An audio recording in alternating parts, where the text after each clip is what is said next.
So yeah, we'll just get going. I'm going to introduce everyone from my team. We do have a little box here in the right corner.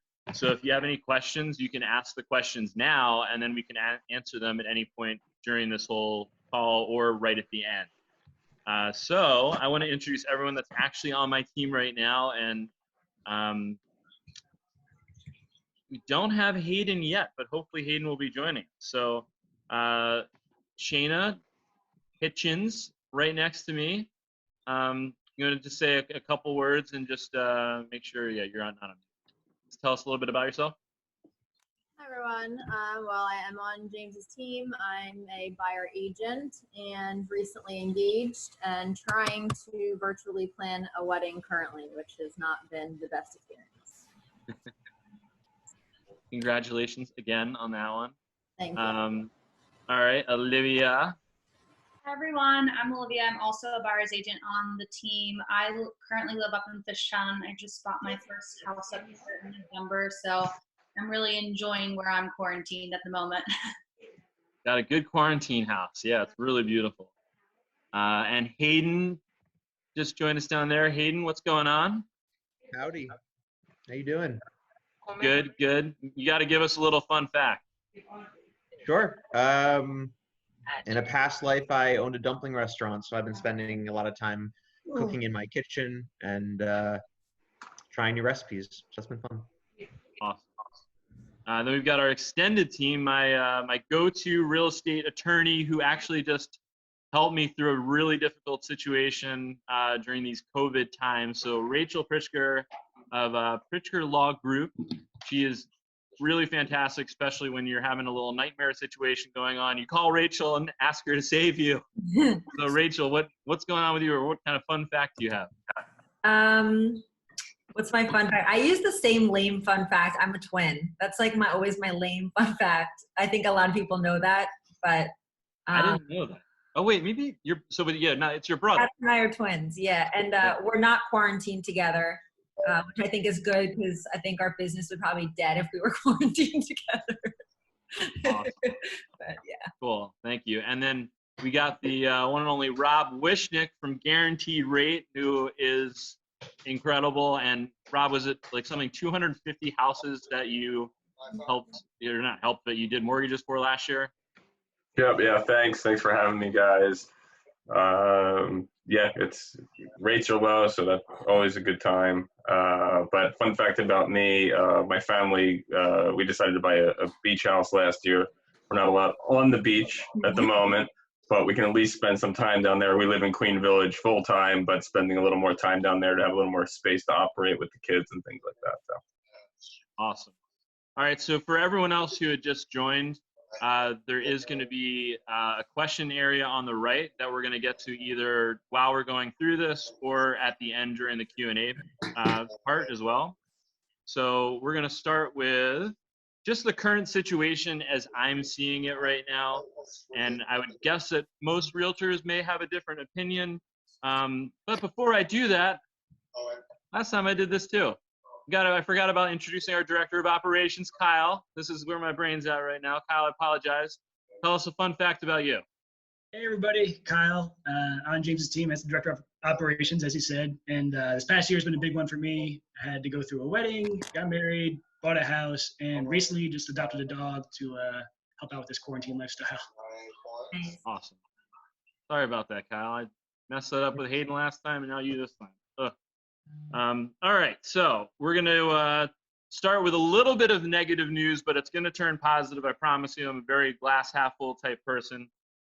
So right now, the bad news is that Pennsylvania is one of the few states in the entire country where realtors are still not considered essential employees. And our opinion is that we are very essential and that housing is an essential need for people.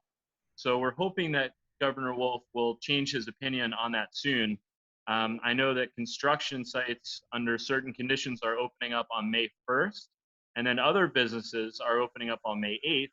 And he decided that alcohol was so essential that they've started making alcohol pickups acceptable and necessary, I think, right now. So hopefully we'll be moving into the essential status, which is how I can see this whole thing moving across industry, is that more and more people are going to be essential, and we're going to have to come up with ways to be safe, like wearing masks, having hand sanitizer.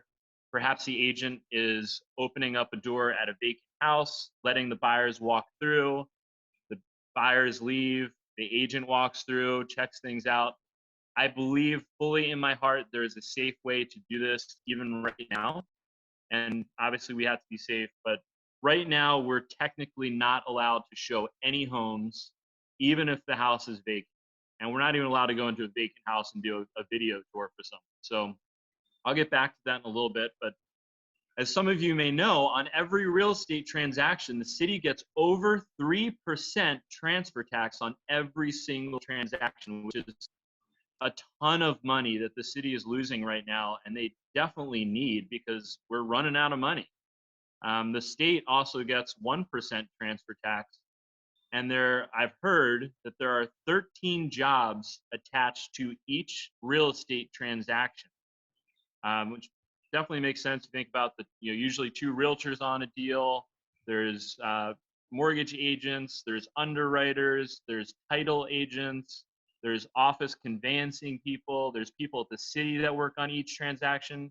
So there's enormous incentive for the city, the state, to get real estate going. And since all these other states, including New Jersey, which has been hit harder than us, has reopened up real estate as an essential business, we're very confident that in the near future, we're going to be considered essential, and we'll be getting back to work on a more normal basis. So that's my first thing. One of the big wins right now is that notaries you're able to notarize virtually. So I don't know the actual logistics of that. Rob may talk on that a little bit when he goes into some of his talk about what's going on in the mortgage market.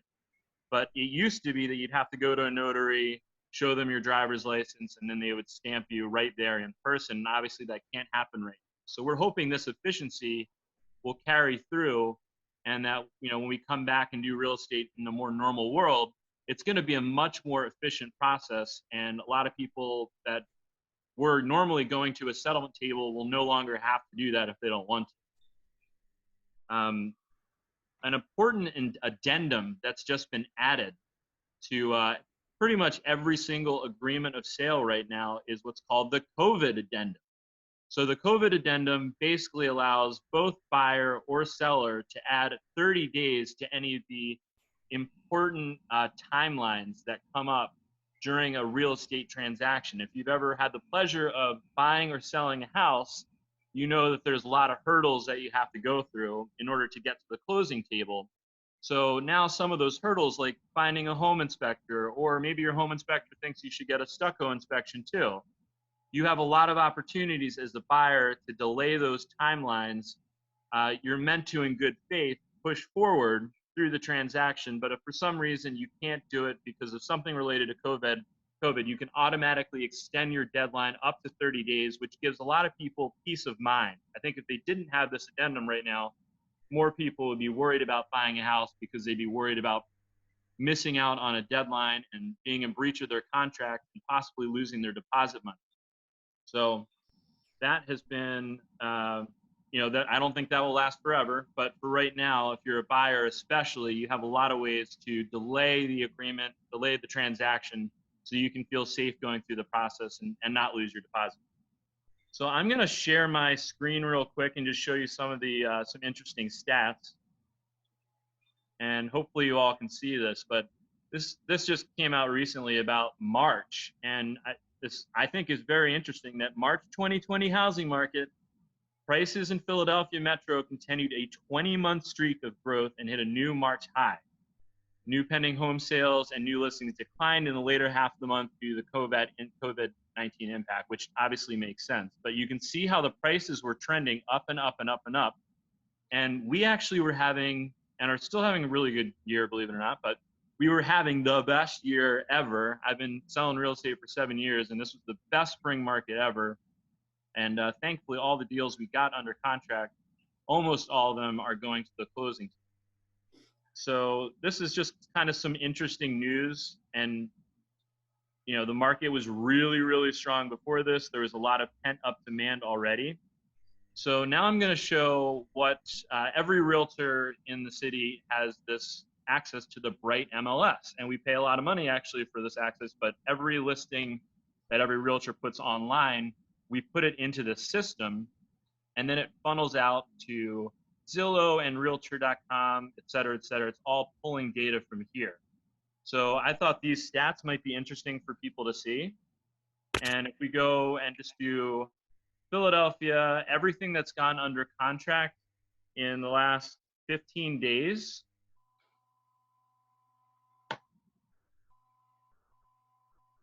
And this is, I'll show you the map first for the wow factor. You can see all of these deals have just went under contract or pending sale in the last 15 days. That's 192 in this map. So if I spread it out more, it'd be 192 total. But 192 deals have gone under contract, which is really kind of amazing. What's even more amazing, if you look across the river, where real estate is still considered an essential business, they've had 409. So, and I was talking to one of my mortgage agents that also does a lot of business in New Jersey, and they're having tons of bidding wars right now. The market is absolutely on fire. So we're really anticipating that when things open up here, we're going to be seeing a lot of the same stuff. So I guess one of the interesting things on this point is obviously deals are still getting done. I'm going to stop sharing my screen for a second. So in theory, all of those deals that went under contract, the buyers had to buy that house without stepping foot into the house in the last 15 days. And I'm here to tell you that I don't believe that all those buyers are not getting into the house. I can see some situations where people are, like I had mentioned earlier, realtors potentially are opening doors on vacant homes, allowing the buyers to walk through the house, and then they're either going in after the buyers have gone or just locking up the door. And hopefully they're doing it in a safe manner. But the reality is it's really hard to stop real estate sales. Think about how much money anyone that owns a house, how much of your value, your net worth is held up in real estate. And for someone to come in and say you cannot liquidate that asset in any form is really tough or almost impossible, and certainly very scary. So if the city really wanted to put a wrench in this process, they could do it very easily by not offering city certification. So right now, the city is still getting us city certifications to show if there's any violations or anything else like that on the house.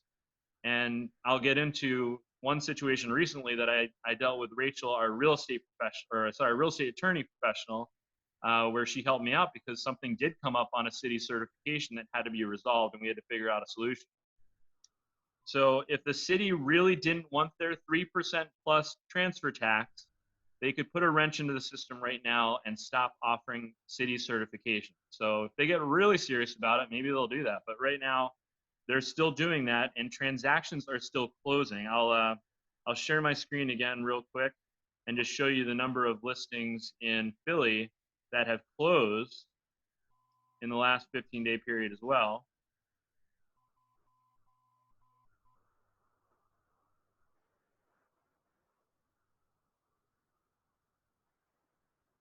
So in the last 15 days, 365 deals have closed. And I'm happy to say that we had a few of those close on our team as well. And we just got 3 deals under contract as well. So stuff is definitely still happening. I should have run this stat earlier, but I did run it earlier. The average days on market for the homes that sold or went under contract in the last 15 days was 20 days. So on average, someone had to list a home 20 days before the status changed to active under contract or a pending sale. Stop the share there. So I'm going to roll over to our mortgage professional from Guaranteed Rate, Rob Wishnick. Rob, at some point you can type your information into the chat section so we can share your contact info, because some people might be interested in doing refinances. Other people might want to find out what they'd be pre-approved for right now. I know a lot of us had questions about conventional loans, 5% down. The typical first-time home buyer, a lot of them put 5% down and offer 3% seller's assessed. And wanted to hear about the impact of that, especially as it deals with mortgage insurance, primary mortgage insurance, and then also talk about the jumbo loan market, because Guaranteed Rate has some ways of doing jumbo loans that other banks can't do. So Rob, you want to just talk for a few minutes? Yeah, sure. So the mortgage market, rates are the heavy volatility going on right now. From day to day, there's more fluctuation that's happening than in typical markets. But overall, the rates have remained extremely low, near all-time lows, and they're probably not going anywhere anytime soon. We're so far now as a global economy away from a high interest rate environment.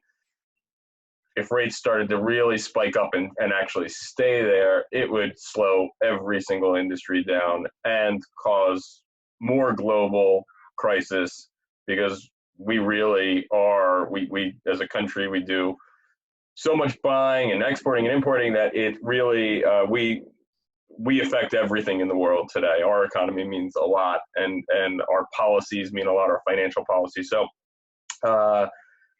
So interest rates are going to be low for a while. Commercial lending, residential lending, you name it.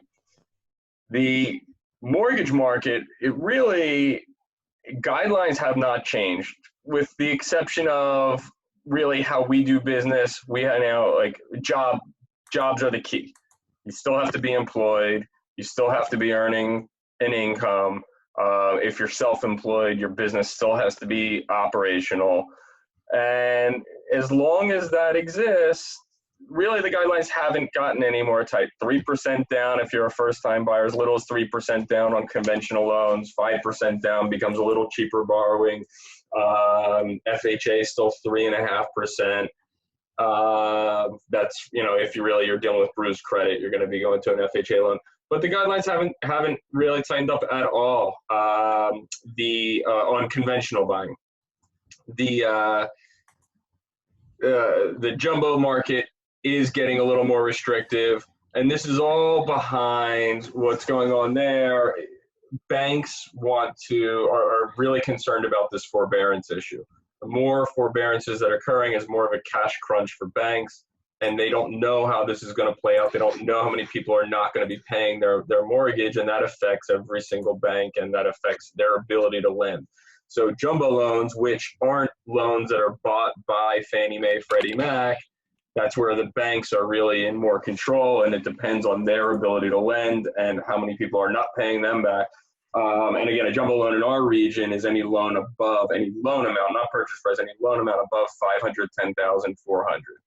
But the past 2-3 weeks, the real issue in the mortgage industry has been the forbearance issue and how much of a crunch that's going to take. But like expected, the federal government is starting to step in, and the Fed is stepping in to say how they are going to bail out the situation, which it was only a matter of time before that happened. But until they actually make the announcement, nobody knows.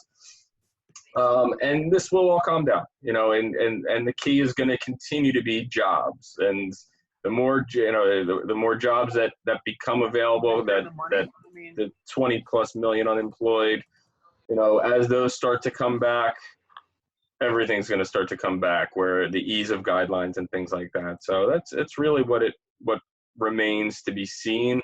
But up till now, we have to implement a process up until closing.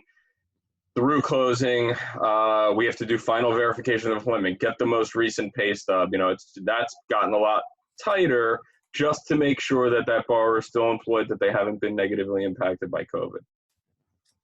Yeah, I think I heard today that 1 out of 6 people in the country have lost their jobs. So I can understand why mortgage lenders and underwriters are really checking into employment before they close on a house. So yeah, for those of you who don't know the term forbearance, which I didn't earlier, a month and a half ago, but that just means you're not going to pay your mortgage for a little bit of time. And I think a lot of people's knee-jerk reactions when this all happened was, I'm not going to pay my mortgage. And hopefully people that are able to pay their mortgage are going to continue to pay their mortgage. So with Rob, that, don't stop paying your mortgage altogether. Talk to your loan servicer first, so that you get into if you're going to go that route, get into a forbearance agreement. Don't just stop. It doesn't, by not getting the permission to go into a forbearance, it's a modification of a loan. So some people are just stopping paying entirely, and that can affect your credit, things like that. But if you enter into a forbearance agreement, it can't negatively impact your credit. Gotcha. And so I know this is a little tough question. It's changing every day, but right now, for someone who wants to get a jumbo loan and do 5% down, what are the ballpark interest rates that they're looking at? Yeah, so again, because that is a real niche product, we're seeing into the low to mid fours for 30-year fixed. ARM rates are going to be significantly less, ARMs being adjustable rate mortgages. So depending on the goal with the property, an adjustable rate could make a lot more sense for the time being, and then eventually getting into a fixed rate. Okay. Great. We may have some more questions for you. Rob's contact info is right there. Actually, Rob, just talking about refis, is it still a great time to do a refi for a lot of people? And what's the rates situation there? Yeah, absolutely. So conforming loans, again, are going to be different than jumbo, but conforming loans, 30-year fixed with excellent credit, you're in the low threes. And as we've discussed before, James, there's three main questions to ask. Why are you refinancing? One, do you want to reduce your payment? Two, are you trying to reduce your term? So for instance, going from a 30-year to a 15-year, which isn't necessarily going to give you a lower payment, even though the rate's dropping, but you're going to shave off a lot of years of the mortgage. That's the second reason. And three would be if you're trying to take cash out. So those are the three main reasons. And when you're in there evaluating if refinance is a good idea. Are you seeing a lot of cash out refis right now? Yeah, but that is the hardest loan to get through right now, because cash out refinances require a full appraisal inspection, and appraisers, it's tough to get them in the house right now that's occupied. So it's we're seeing a lot of requests for them and just sort of pushing off the appraisal as much as possible. But in some cases, we're actually able to get a waiver if the loan to value ratio is low enough. We can sometimes get an appraisal waiver even on the cash out refinance. And that just means that the appraiser doesn't physically have to walk into the house. Or an appraisal is even needed at all. Yeah, Fannie Mae, Freddie Mac they house every single house. They keep all of the data on every single transaction that happens in the country. And if there's enough data to support, and again, this is based on the amount of your loan, the amount of the purchase price, or the value of the home. If there's enough data to support a price or a value that is needed, in some cases, we can get an appraisal waiver altogether, and there's no appraisal interior, exterior at all. Are you seeing way more refis right now than new applications for new purchases? Right now, yeah. Right now, refinance volume is far outweighing purchase, only because you guys are so limited in what you can do, and only so many people will buy a home virtually. So eventually, this will, as you're allowed to start getting back to normal and showing them. Every surrounding state is allowed to do it, and Pennsylvania being the last. And so as you guys are allowed to, in whatever limited fashion, start showing homes again, that's going to pick up right away. Gotcha. All right, that was really helpful. We may have some more questions for you, and I Great. do want to go over to Rachel Pritzker Law. Rachel just got me through a really tough situation. We were getting really close to closing. One of the last things that happens is getting that city certification. Sure enough, violation showed up. Someone had built a fence in their backyard that was 8 feet instead of 6 feet, which was allowed by law by right. And the seller had no idea, had no notification from the city that she's aware of. And so this was all of a sudden the last minute, and the city shut down. There's no one we could get in contact with. And I will happily say Rachel came and saved the day. And so thank you for doing that. Rachel, when you finish, maybe you could write your contact information in here as well. If you do need anyone that is real estate focused in Philadelphia you should always use a local real estate person, because Philly is a different animal than the rest of the state, and there's a lot of nuances. Rachel used to work for Alan Dom. She has tons of connections with city council as well. So anyway, Rachel, I would love to hear just kind of what you're seeing right now. What are the biggest issues that you're dealing with, and if there's anything interesting that people would benefit by hearing. Sure. So thanks for having me, and I appreciate the shout out for helping you out. I always love when you call me and you're like, I need you to fix this. So yeah. I'm like, I hope I can. So I think the biggest thing we're focused on now is helping the people navigate through the city agencies. I was fortunate enough to do what my friends call a tour of duty in working in Philadelphia city government. So I understand how it works for the most part. I understand who we need to be connected with, and helping people in all avenues of real estate, individuals, developers, not only just keep in touch with what agencies are open, how they're functioning, so that we can come up with solutions, but also giving people, other solutions for transactional matters and for litigation and for landlord-tenant, just to kind of calm people's nerves and give them an update on what's going on and how to fix it. For most cases, and I was even doing this before this whole COVID was, it's not, in my opinion, a lot of times not if we can do something, it's how we go about doing it. And I think we try to bring that mentality. Everyone was freaking out. We're like, all right, well, things still need to move forward. We're very involved with the BIA and other organizations, and we've linked up with Design Blends as well to provide some educational updates and information just to keep the ball rolling with people, so that there's other things we're talking about besides the virus, and that we can still provide resources and information to move things along. So I spend a lot of my day figuring out what's the issue, who do I need to touch base with, who's still working, is there any updates, and then keeping clients as much in the loop of timelines. Zoning projects we do the most of, compared to all of our work, just because of our political understanding and development. And I think those are on a halt right now as far as moving them forward in a really productive way. The Zoning Board of Adjustment is closed. They're trying to figure out with these RCOs and community groups how to handle virtual meetings. But I think the good thing has been that people are coming together, both from the city and the private industries, to say, like, in addition to the fact that these issues are existing now, they kind of were existing before in some way. And how do we work through solutions? Because we don't know how long we're going to be here for. And maybe there's a way to streamline certain types of variances or certain types of work with the city, so people aren't waiting months on end to fix small issues, right? So that's been interesting on our end, and keeping everyone sane. And construction is meant to be starting back up on May 1st, right?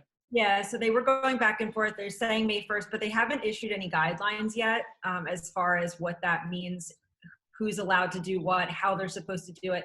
I would assume also that certain city agencies will then have to continue to reopen. L&I has been open. They actually, luckily for us, had more fully integrated their Eclipse system, so that the submissions are now permitted online as opposed to waiting at the Municipal Services Building for 2 or 3 hours. Eclipse has been around for a while, actually. A lot of people don't know that, but this level of user interaction and online submission was not in the works until now. I think that hopefully if they allow for construction, then like the Office of Property Assessment needs to open, and maybe there's a way that they need to work through. Because if you're going to be able to get building permits and start to do construction, well, then you're going to really need, the abatement process. There's been a lot of conversations about, again, the zoning board, RCOs, and then also like the abatement legislation. Are they going to extend it? Are they not going to extend it? And I think the biggest question for that is just where the city's budget is. We've expelled, a lot of money to the sound of $85 million was recently appropriated to the city out of its budget to be able to help support a lot of, different organizations, small businesses, and city services at this time, where our state only distributed $50 million. So if that gives you an idea of where the state is versus where our city is, I think that's a little scary. But I think May 1st is the deadline. There's no guidelines yet, and so we'll see how they handle that. But I think that's a good first start for our industry specifically. Great. And we may end up having some more questions for you as well. But if anyone needs a contact at City Hall, Rachel's a great person to go to. I can't recommend her enough. And also Rob Wishnick, incredible on the mortgage front, financing front. So So going into the next section about where I personally believe things are going to go, and I don't have a crystal ball that I'm looking at. So obviously I could be wrong on this, and time will tell. But we're being recorded right now, so we'll look back on this in a little bit and see if I was right or not. But right now, one would have to think that your home, your sanctuary, your quarantine home is more important than ever. And if you're in a situation where you were normally like you and your partner were going to work every day and having some space away from each other and coming home and enjoying time with each other, and now you're living together 24/7 for the most part in the same confined house, either that is working out really well or it's not working out really well. And I personally believe that everyone's home is even more important now than it ever has been. And also, we're going to find out in not too many months, some people that really didn't enjoy living with their partner are not going to want to live with their partner anymore. And as the saying goes, life happens, and real estate happens around that all the time.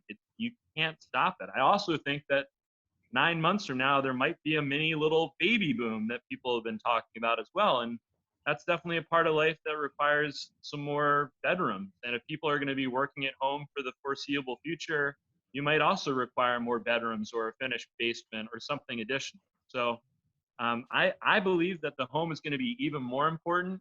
As we've seen already, commercial real estate has definitely taken a huge hit. There's a lot of people that just, I've talked to my friends in commercial that the tenants are not paying their rent every month. And some people are predicting that commercial real estate is going to take a hit up to 25%. So I'm very glad to be in residential right now, and I guess time will tell what happens with commercial. I could see a lot of commercial getting converted to residential over time as well, as it's been happening in Philadelphia over the years. But inventory, I guess this is kind of going really more to the actual stats right now. Inventory is super low right now. We have 3 months of inventory currently, and it makes sense that a lot of people that are living in their home right now don't want to have any other random people, realtors, possible buyers, anyone coming into their house. So it makes sense that they wouldn't be listing their home. Even when things turn on, I think a lot of people that normally would have sold their house this year are not going to want to sell their house this year unless they absolutely have to. So where I think that people are going to have a little bit of an advantage are the homes that are vacant, or if people have the ability to go live with family members for a while and aggressively market their property where it's a vacant home, and it's also a vacant single family house home, because I know a lot of condo buildings are not allowing any potential renters to come in at this point. And I don't believe, and they're obviously not allowing realtors to come in because it's illegal. So the homes that are vacant, single family homes, I think prices are going to go up, especially in the short term once this ban has been released. And I also know I have properties too that I have under contract right now that are not on the MLS.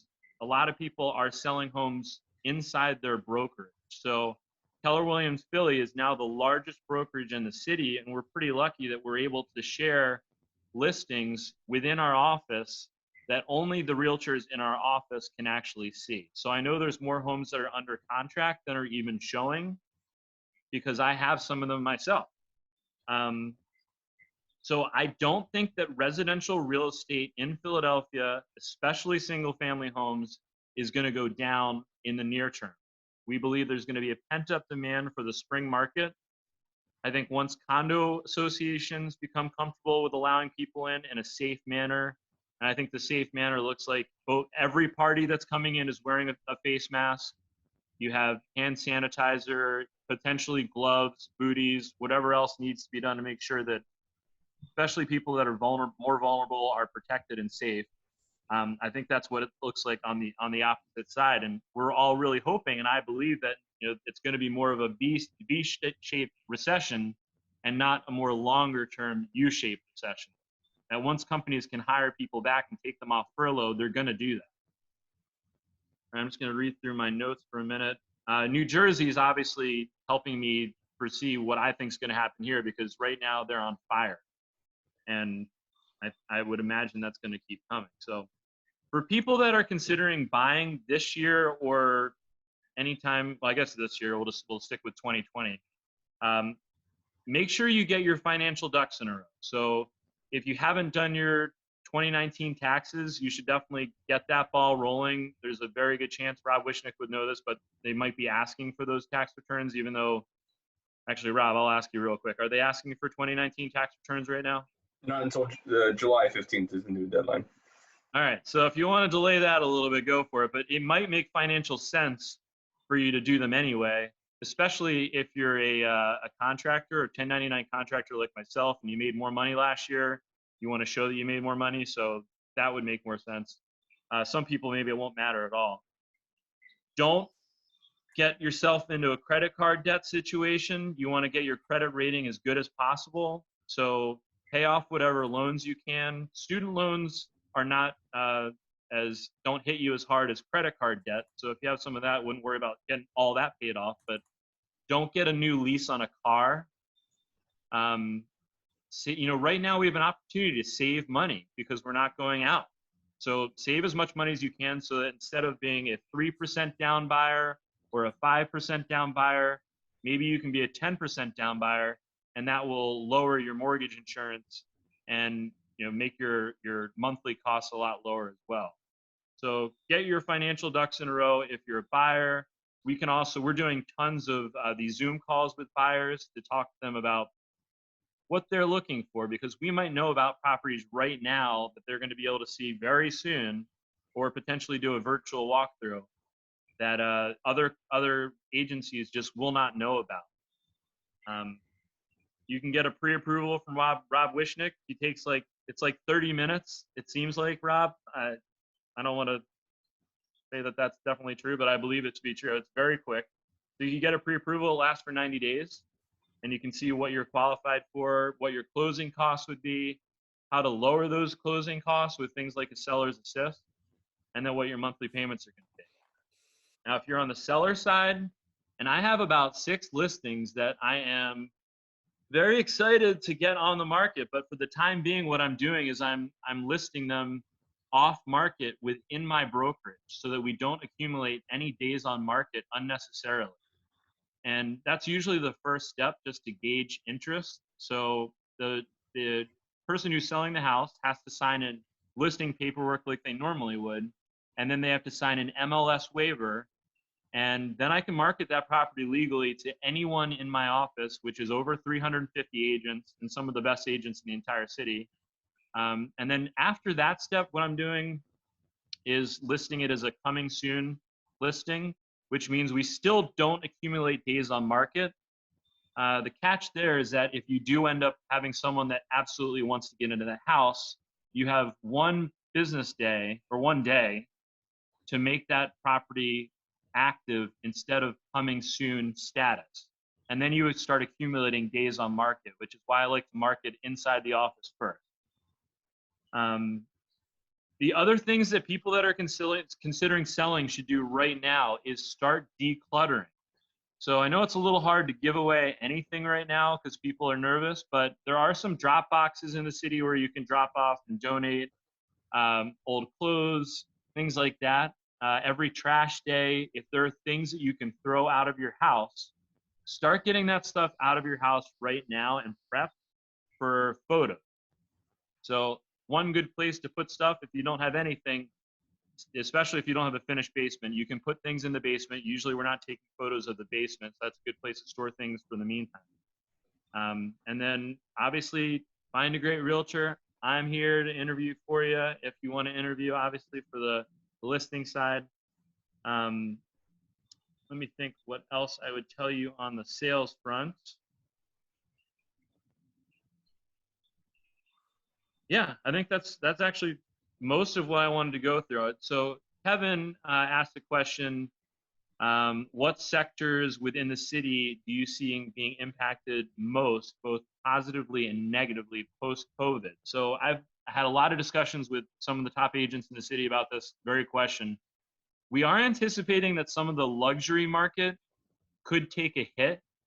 People that are in the luxury market usually are able to wait longer, and we could see them wanting to wait longer. They're not in a more of a urgent position than people that are buying their first time house. They don't want to pay rent anymore, or whatever other life situation has happened to them. So if there was going to be a part of the market that I could see going down, I could see the luxury market taking a hit right now. In terms of areas in the city itself, the closer you are to the bullseyes in the city, probably the better you're going to be. We have amazing eds and meds here in Philadelphia. We're really blessed to have so many incredible medical institutions, which is going to be another reason why I think Philly is going to do great here. So being, close to Jefferson, Penn, the Rittenhouse still is, has a lot of draw to it. So it used to be kind of like Penn was a hot spot. Like if you drew a circle around at Penn, Rittenhouse, Society Hill. So all those areas are going to be pretty good. I don't know how quickly the restaurants are going to get back in areas like Passyunk. They will come back at some point, but it might not be until next year when people feel really comfortable going out into those spaces. So, yeah, I think that would probably be my answer to the question. I don't really have a crystal ball. We just had 2 listings that went under contract in Point Breeze. Point Breeze had a ton of inventory. It no longer has a ton of inventory. Like everywhere else, the inventory is so low. So I think there's going to be we're going to see bidding wars coming up as soon as things open up. We just put in a full price offer on a house that was a pretty expensive house. So yeah, stuff's happening. Eden has a question. Privately, sorry. Wasn't her. So about property taxes, are they likely to go up or down? I really don't know what's going to happen with the property tax situation other than the city needs money more than ever right now. I don't see them going down. They do have an algorithm that Rachel could talk to a little bit better about how they assess property values. What I've seen historically is it appears to be that the city figures out a way most of the time to make the property value assessed at about 80% of what I think the fair market value. I don't know what's going to happen with that, but I know that the city is bleeding for money right now. So it would be hard to imagine they're going to reduce those. Rachel, would you agree? Yeah, I don't think you're going to see the city reducing property taxes. I think 2 things that are important to note is one, that the city and OPA is in the process of implementing what's called a CAMA system. It's a computer-assisted mass appraisal system that is supposed to help corrugate a lot more data and information so that when they do these mass appraisals and assessments of properties that they're, more accurate than they've been in the past. So that's the first thing. We're past the deadline now to file your appeals. However, and a lot of people don't know this, if you recently purchase a property, you have within 30 days of the agreement of sale to appeal your property taxes for that past year. The deadline's usually the first Monday in October. But if, for example, I got a call yesterday from someone, they said they're purchasing a property, they're purchasing at $90,000 less than what the city has it assessed at, is it worth them appealing? And I said, absolutely, it's worth them appealing. However, you want to look and make sure that you have comps of the same size, same condition, same use, and same location so that you can, provide to the city what the value is. And a lot of times, to your point, they look at about 80% of the fair market value or the sales price. But it'll be important for people to pay more attention to appeals, especially if the city has it assessed a lot higher and any markets change. Great. And also for those of you who don't know about the homestead exemption, the deadline is it's like September 15th-ish. And they increased the homestead exemption, which reduces your property tax by now, I believe it's $600, Rachel, is that right?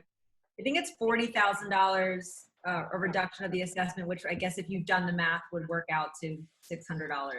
Yeah. Yeah, it was 45,000 this year. 45,000, yeah. Which is $600, Rob? Sorry, closer to 650. Yeah. 650. Yeah. So they just raised it up to 650. So whatever your property tax is worth, if you have not applied for the homestead exemption, you can only do it if you live in that house as a primary residence. but we always send out mailers to all of our clients and friends. And if you don't have the abatement, if you have an abatement, you can't get the homestead. It's one or if the you have other. a tax abatement, you can't double up and get another little break. And Yeah. it's a simple online application. It takes 10 seconds.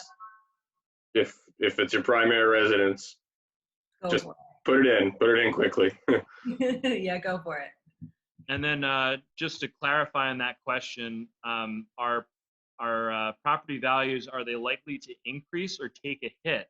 And I fully believe that this year, people, because they're going to realize how important it is to have their quarantine house, and they're not going out to a commercial building anymore to work. A lot of people are going to be working virtually for a while.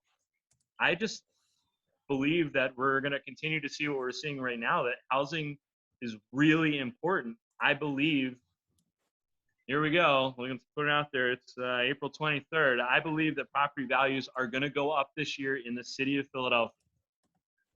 So that would, yeah. I think there will be certain homes, like condo buildings, I could see those still taking a dip, condo units taking a dip this year because people just won't be able to get into them. But I think single family houses, people that need to sell, there's going to be so few people able to sell. Inventory is going to go down. Demand, even though we've lost maybe 1/6 of the potential buyers in the short term, demand is going to go up because inventory is so low. So I think property values are going to go up. I don't know how much they're going to go up by, but I would be shocked if they actually end up going down this year. I don't know what's going to happen for next year and the long-term potential fallout from the rest of the financial mess in the world, but time will tell. And it depends how much that stimulus money comes through and how comfortable people are getting back to working in this new reality that we're living in. So those are some good questions. It's 12:47. I'll hang on here with a group of you for a little bit, but thank you all for coming, and we'll continue to answer any questions for people that have specific questions. And for the rest of you, we just appreciate your time. Hope you're staying safe, and we'd love to talk more real estate. If you're interested, I'm always around. Most of you know how to reach me. Yeah, thank you, Lynn. I have a question. I don't. Great. Did you see it? Let's see. Where is it? It's on the Zoom chat, group chat. Why can't I see it? It may have gone privately to someone else. Okay, I switched it back to everyone. What's the luxury market? What's the price range? Yeah, so the luxury market is the one market that people are saying if there was going to be a hit to the luxury market, it would probably happen right now because people that are buying luxury have the luxury of waiting. Yeah. And are not going to be emotionally buying right now. They probably have a pretty nice quarantine pad already. Yeah, so what's the price range? Above what, let's say? Oh, okay, that's a good question. I would say, I mean, anything over $1 million, and it depends on who you ask. Some people would say over $500,000, but usually I'd say luxury, we're looking over $1 million into the, up to the houses on Delancey Street are $5 million. There's a bunch of condos that are 5 million plus.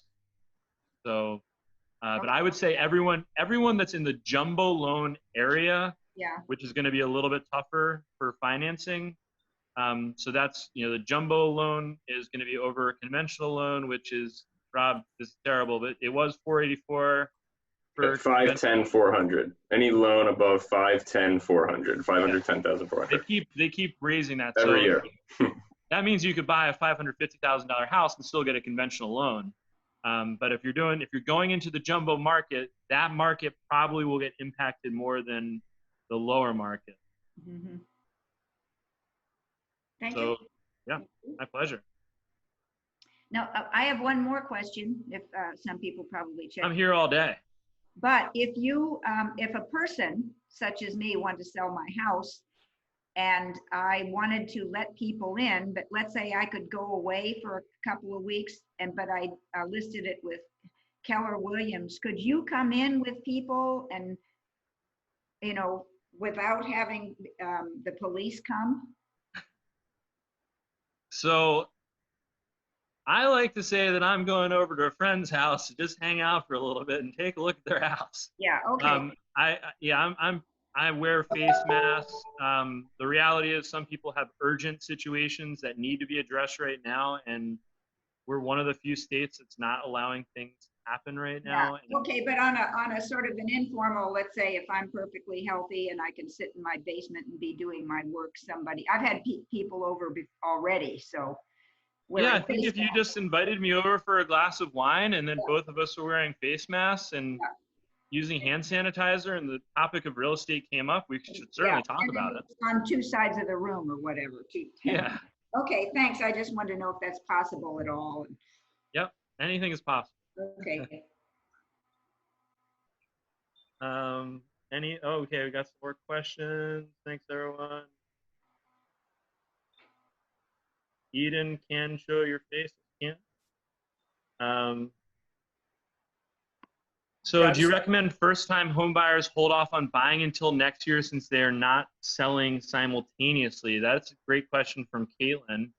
I would say it's a case-by-case situation. If you're currently happy with your quarantine house, if you're able to wait, even if you're able to wait until the fall, the world situation may have changed, and maybe we'll find out in a month that my prediction that we're going to have multiple bidding wars again and prices are going to go up could be wrong as well. We should know that pretty quickly. You'll be able to see on Zillow and Realtor, and I can set you up on an auto search so you can see when homes convert into under contract.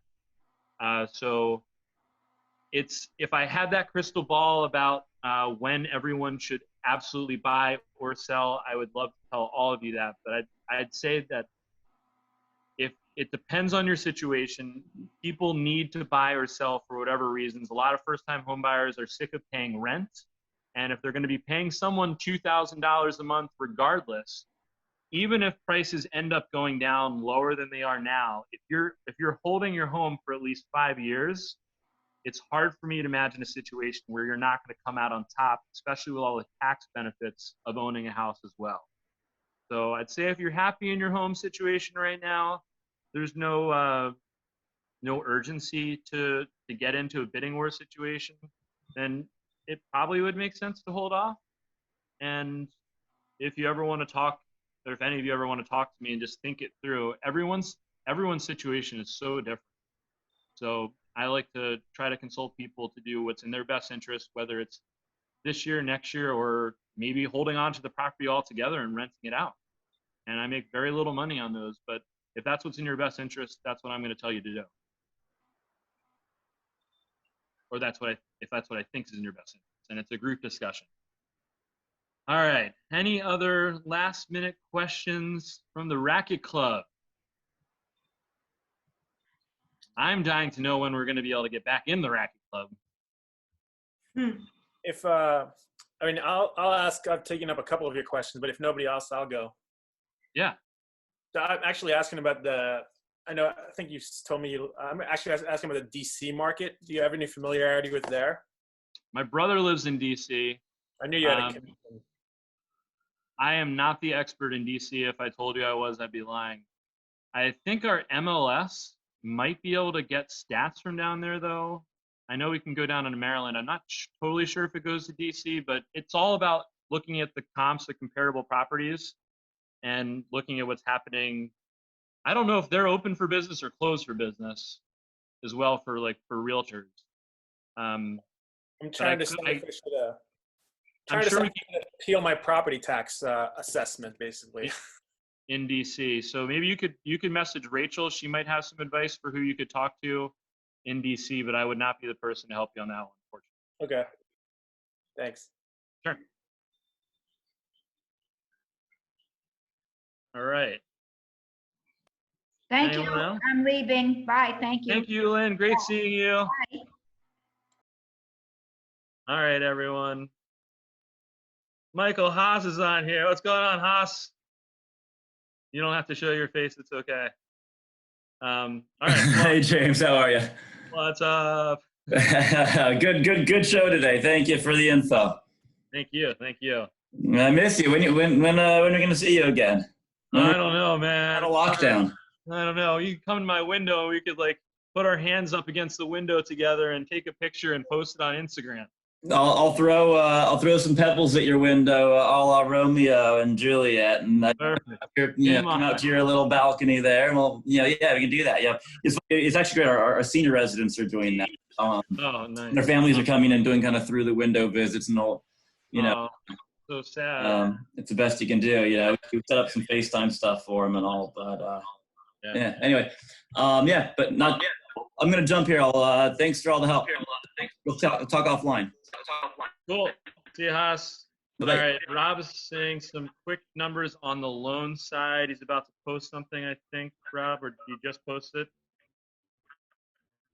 I put in conforming loan limit, stuff like that. Oh, that was okay.